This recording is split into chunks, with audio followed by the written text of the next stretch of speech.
haddii aad janalkan ku cusub tahay subscribe star ama like si aad ula socoto wararkii ugu dambeeyay caalamka.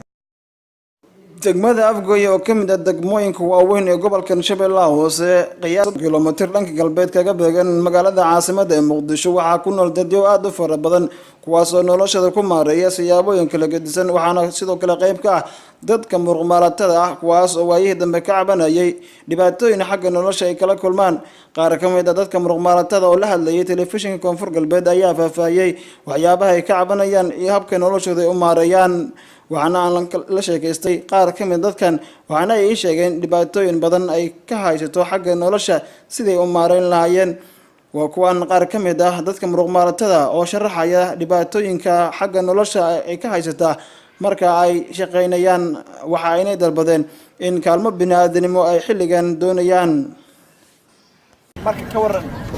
xilliyada qaarkood wadooyinka waa mid bursan dameer ayaa wadaa waxaa dhici karta meel liiqa uu ka bixi karo markaas ka wada dhibaatooyin soo marta wallahi meel markii oo xillidaas oo kala gaaro aragaas qaabino asbixina sidoo kale waxa qayb ka dadka noloshooda ku maareeya muruqooda Borow Xasan oo kamid ah dhalinyarada sida weyn loo yaqaan magaalada Afgoye ee Shabeellaha Hoose isagoo murugo laga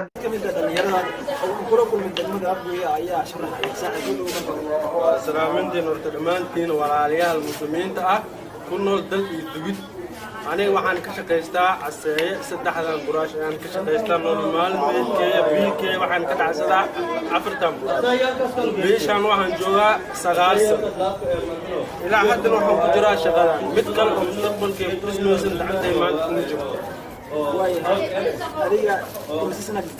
aniga waxaan jiraa 24 sano caruur iyo haas waa ii joogaan laba caruur ii joogto hal haas joogo hooyo guriga joogto awooyo guriga joogto intaas isku dhaqnaa noloshooda maxaa ku kaafisaa marka noloshooda waxaan ku kaafiyaa intaan oo gacantay ku jirto ayaan ku kaafiyaa tusaalahaan qofka gabaha la casayso maxaa dhibaato kala kulanta mid way ku siyaa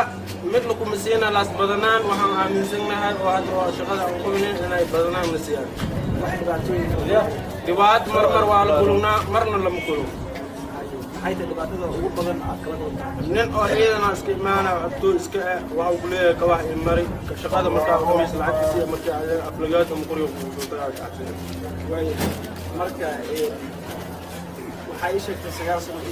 inadan dhibaatada ugu badan adiga alla kulanta maxay tahay wallahi dhibaatada ugu badan waa badan tahay laasaad wax aan sheegi karo ma jirto sidoo kale dad beera falata kuwaasi oo ayagu qudhoodu noloshooda ku maareeya dhanka beeraha wax soo saarka oo bilihii dambe si saarnahay waliba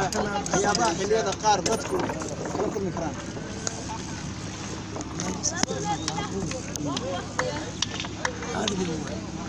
كورن مركو ويجي برسمه كله محا عبد الفتاح علي عمر توكل ورارك التلفزيون كعالمي كونفور قلبت الصوماليا قبل كشبلها هوسه